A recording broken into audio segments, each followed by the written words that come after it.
Magandang araw po sa ating lahat mga busing, mga idol. Araw po ng Sabado. So muli tayo nagbabalik. By the way, this is Ray TV Vlog from Green Country Game Farm, Batangas po mga busing, mga idol. So for today's video mga busing, isa namang subscribers natin ang nagtiwala sa atin para kumuha dito ng pure Boston Roundhead Pullet na si Sir Abumar Dungog Ismail ng Cebu. So yun po mga busing, mga idol. Nag-message sa akin actually mga bossing, sumasali sa pa-ending. Dalawang beses na siya nanalo ng broodstag quality na isang sweater Boston at saka isang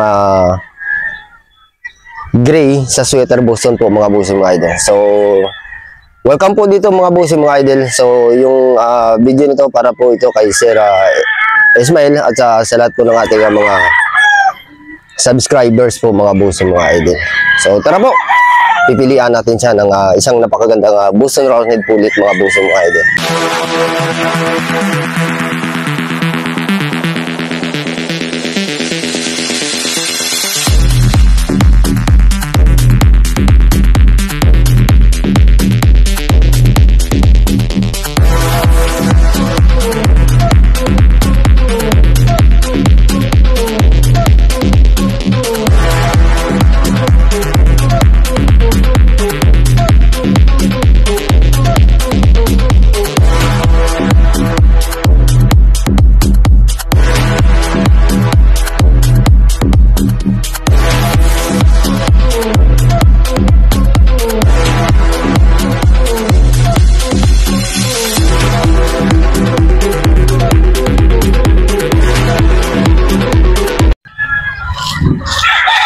So dito tayo, nandito yung isa kong kasamahan.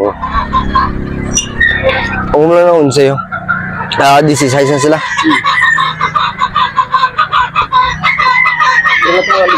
Opo, ano yung blue kalig band, tapos simuso nyo na. Isa na on. Oo, isla na isang bago. So yun, dito mga busing, ibabalik namin ito sa Rojas. 18 heads po ito mga busing, mga idol.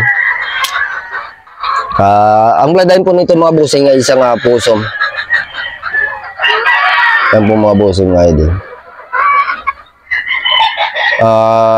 Ibabalik to dahil gagamitin ito ni Boss Martin Esculin. So pinakuha niya sa akin. Actually nung isang araw pa sana to yung ship, kaya lang yung shipping nito, kaya lang nagka-problema tayo sa yung tawag dito, permit. So na-delete po yung kanilang pag-uwi ng Rojas. So doon tayo mga bossing sa ating pakay, kung anong pakay natin dito. So mga bossing, mga idol, ilalagay ko po dito yung aking Facebook account para hindi na po kayo mahihirapan sa pag-contact sa akin. So mga bossing, andito po yung ating mga Boston Roundhead Pullet. Actually mga bossing, mga idol, na-upload na natin ito. So marami pa rin nagre-request na makita nila yung ating mga Boston Roundhead Pullet po mga idol. So ito po sila mga bossing. So dito naman, dito natin pipilian si Sir Ismail ng Cebu. So Sir Ismail, ngayon pa lang nagpapasalamat ako sa iyo sa iyong muling pagtiwala sa akin at lalo na po sa Green Country Game Farm mga boss idol. So maraming salamat po Sir Ismail. So dito mga bossing, meron akong 33 heads dito ng mga Boston Roundhead Pullet. Ayan po mga bossing. Bali dalawang pen po ito. Andun yung isa sa kabila.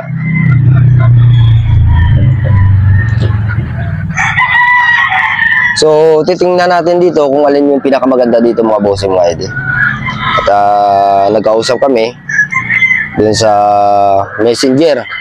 So hindi ko alam nung una kung saan niya nakuha yung contact ko. So since na nagkausap na kami, tinanong ko po siya kung saan niya nakuha ang contact number ko, ang contact ko sa Facebook. Then sabi niya ending winner daw siya natin doon sa parapol ni Kuya Daniel Casanova. So nanalo na pala siya. Doon ko nalalaman na palang beses na palang nanalo dito sa ending. So, yung isa na panalunan niya, isang sweater Boston. At yung isa naman ay isang gray na straight comb na naka-cross sa sweater Boston. So, tinanong niya ako kung maaari bang i-cross doon sa kanyang napanalunan. So, sabi ko naman, ay okay po yun sir at walang magiging problema doon. Kasi kahit siya niya ibangga doon sa sweater Boston at saka sa sweater Boston sa gray, ay walang magiging problema doon po mga idol. Yung ano doon, yung gray, kung ibabangga niya doon, ay mag-heavy siya sa Boston. Ang kalalabasan na magiging anak ng mga bossing na idol. Kasi nga yung gray na napanalunan niya na broodstag ay isang gray sa sweater Boston. Ang ibig ko sabihin, 50 yung bloodline ng gray, 1/4 sweater, 1/4 Boston. So kung ibabangga niya doon, ay magiging heavy yung ano doon, yung Boston. So ito po mga bossing, pipilian natin siya dito ng isang piraso. So dito mga bossing sa transaction na ito, online, ang kalimitan na ginagawa ko dito mga bossing mga idol, ay siyempre tatanungin muna natin yung ating buyer kung anong bloodline yung hanap niya. Then after nun mga bossing mga idol, tinatanong ko po dyan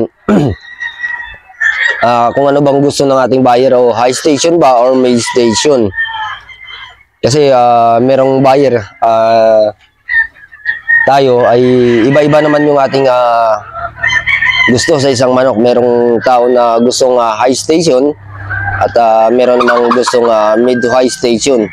So yun po mga boss. So nung tinanong ko siya, ang sabi niya sa akin ay mid to high lang po yung kanyang gusto. So dito pipilian natin siya dito ng mid to high station at siyempre bibigyan siya natin ng maganda, pinakamaganda. Actually ito magaganda na lahat ito mga bossing mga idol, pero pipili tayo dito para kay Sir Ismail. Pipiliin natin yung pinakamaganda na po mga bossing mga idol. So ito po sila mga bossing. Sa isang pin nito mga bossing, nilagay ko po dito, ang ginawa ko 33 head sila at actually mayroong kasama itong dalawang pure Gilmore na pulit. Ayan po mga bossing natin, pure Gilmore pulit. So dito ko na nilagay sa isang pin ito kasama yung mga Boston. So mga nagtatanong, sir, hindi ba sila aaway o magsasalpukan o anong mga term dyan? So dito mga bossing yung ginawa ko, gabi ko nilipat po yung ating Gilmore para paggising nila sa umaga hindi nila masyadong mapapansin yung ating Gilmore. So kung titingnan dyan, nandiyan na sila nakadapo mga bossing mga idol. So dito, nangingitlog na po yung ating mga pulit.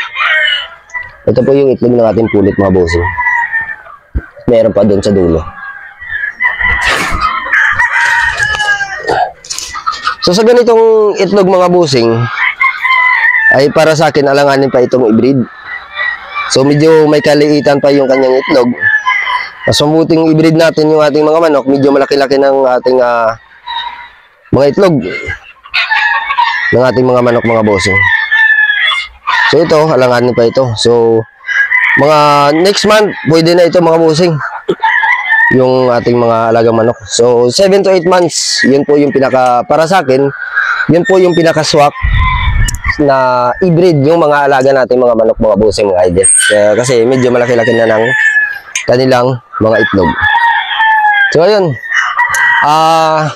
dito mga bossing, pipili tayo dito ng isa at ang gawin natin dito ay ilalagay natin doon sa harap ng GCJF Game Farm na ano doon na pangalan at doon natin i-close up. So dito mga bossing, siguro leg band na lang, picture ng manok at saka yung wing band number ay ang ilalagay natin dito. Iwasan natin dito yung baka magkaroon na naman tayo ng problema kay Whitey, magkaroon tayo ng violation, ay mahirap na po mga bossing, baka maban tayo. So ayan po mga bossing, sa mga gustong mag-avail nito, i-message na ako sa aking Facebook account, Ray Ikenan, at ilalagay ko po dito yung aking Facebook account mga bossing mga idol para sa mga nagtatanong dyan. At saka yung shoutout nito mga bossing mga idol, ilalagay natin ito sa ating sa dulo na ng ating video mga bossing mga idol. So ikakat na natin muna ito yung ating video at kukuha tayo dito ng isa. So may natipuan na ako dito mga bossing mga idol. Ayan po siya mga bossing, ganda. So yan po yung natipuan ko na ibigay para kay Sir Esmail. So yun po mga bossing, sexy. Sana all. Ayan po mga bossing mga idol. Ikakata natin ito at kukunin natin ito mga bossing mga idol. So ayan po mga bossing, yung leg band na nilagay natin sa manok ni Sir Esmail na napili natin. Ayan na po mga bossing, personal leg band ng school. At ito naman po ang kanyang weighing band number. So ito na po ang kanyang pulit ni Sir Abumar Ismail from Cebu mga boss idol. Nilagyan na po natin ng leg band yung kanyang pulit na pure Boston Roundhead.